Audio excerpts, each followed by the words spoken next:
So you need to value your business in divorce. And the way to do that is to hire a business valuation expert.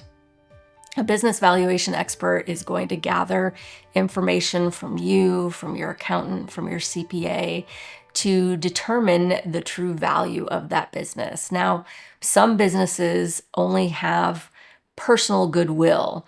So for instance, as a lawyer, I am my personal goodwill. If I stop practicing law, no one else can be Teresa DeFord. That business goes away. But if you have like a franchise or a business with assets that can continue without you as the primary service provider, then that business has extrinsic value and can be valued in a way that, like, as if you were selling it. So, and in a sense, in a divorce, you are selling your business. You're either selling it to one of the spouses who's going to keep the business, or you're splitting it in some way, or maybe in some situations, maybe you will sell it to a third party and you both will receive the value of that business and split it in some way. But to start with, you have to have a value determined based on the assets of the business. Does it own equipment? Does it own vehicles? They're going to look at your cash flow, and they're going to look at what personal goodwill or what market goodwill is in the business to determine what that business would be valued for if it was sold on the third market. In a situation where the business is you, and you really are the personal goodwill for that business, and the business would be nothing without you, then the business really doesn't have any extrinsic value that can be divided in divorce. So for instance, if you are a photographer and you're the one that runs it, right? You are the one that is the creative force behind that business. You do the work. If you shut down tomorrow, nobody else could replace you as you. So that has no value in a divorce to be split in any way. Now, if you have that business, again, the photography business, we're still going to put in your divorce decree that you continue to own that business. So we make it very clear, especially if you have incorporated your business, if you have a DBA, if you have any legal form to your business, we're going to definitely say that you keep that business. That divorce decree is going to assign the business to you, even if it doesn't have any value. But that makes it really clear. No one can come back in the future and say, oh, well, I owned part of that business and I need a cut of it. If your business doesn't have any value, then there's really nothing to give up on the other side. In the valuation of your assets, it's going to have a zero valuation, so there's really nothing to give up for that business. So if you're a business owner going through a divorce, one of the first things your lawyer is going to ask you is, when was your business formed? When did you start that business? If you started it before you got married, then that business is likely separate property and it's not going to be divided in the divorce. We only divide property in your divorce that was created during the marriage. So again, if that business was formed before you got married, then it's really your separate property. Now, there may be some variations to that depending on whether your spouse joined in the business during the marriage, whether you made them a shareholder, whether you added them into any corporate documents. Sometimes it gets a little messy, but primarily if you started that business before you got married, it's your business and your spouse won't share in it. Now, if you started the business during the marriage, whether or not your spouse is involved in the business, that is a community property asset.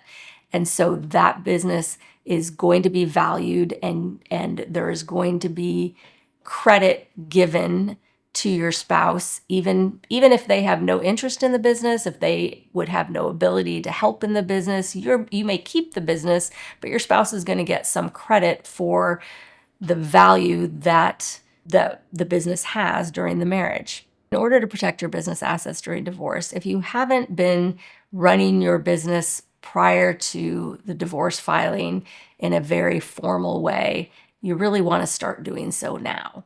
You want to make sure that you're documenting everything so that it's very clear that it is run as a business and not as part of your personal piggy bank.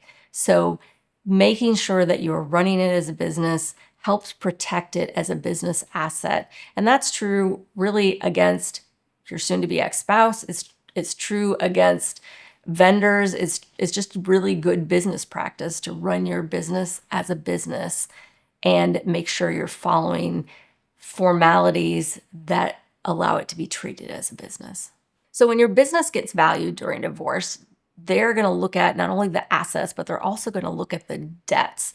And that debt in the divorce, or the debt associated with the business, is going to be part of the value of the business. So you're going to have that full value. The debt is the business's debt.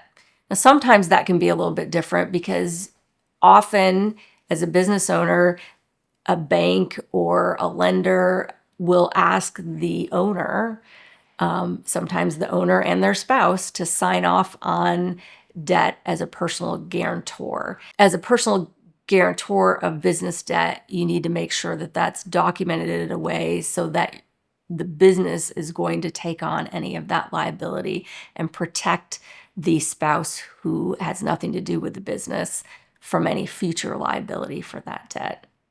So there are different types of debt in divorce. Sometimes you may have business debt, sometimes you may have personal debt, sometimes it's intertwined. Any debt that is in the name of the business is going to be associated with the business. So whoever is keeping the business, then that debt goes with them. Actually, it goes with the business. If you have personal debt separate and aside from the business, then that is going to be associated with the individual. So, if you were the one that took out a debt and it's in your name, then that creditor is going to come looking to you, regardless of who that debt may have been assigned to in the divorce. Same thing with credit card debt. Any debt that you sign up for, if it's in your name, that creditor can always come after you as the person who signed off on the debt. So we often recommend that if the credit is in your name, that you want to keep that debt because you want to be responsible for making sure it gets paid. You can assign it to your spouse, but if their name is not on that debt, they really don't have any liability for it. The creditor is not going to go after them. They're coming after you. So if you want to make sure that you are protected and make sure any debt gets paid, you want to be in control of that debt. So one of the things to look for if you or your spouse has a business that you are dealing with in a divorce, if you're not the business owner, say you have children and you're wanting your spouse to pay you child support, businesses are a great way to hide income. And we do this naturally. It's not necessarily as intended to hide income, but any way that a business owner can save money and not pay more taxes to the IRS, they're going to do that, right? So many times a business owner is going to run a lot of personal expenses through the business. And that makes it look like that the business is not making very much money. We're not paying the owners very much money. And so often that business owner will say, well, look, I don't make this much money, so that means I don't have to pay as much in child support or spousal support. But the reality of the situation is they're running all their personal expenses through the business and their income is really higher. It's really just for tax purposes that they do that.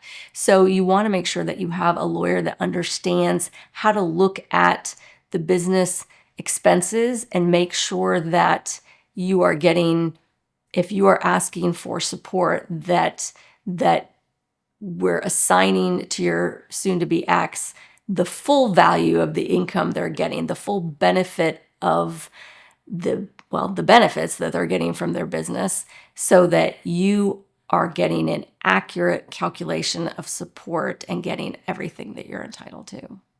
Often when one spouse owns a business, the other spouse really doesn't have any visibility to what's going on in the business. So you want to make sure that you and your lawyer have done appropriate discovery to find out everything about the business.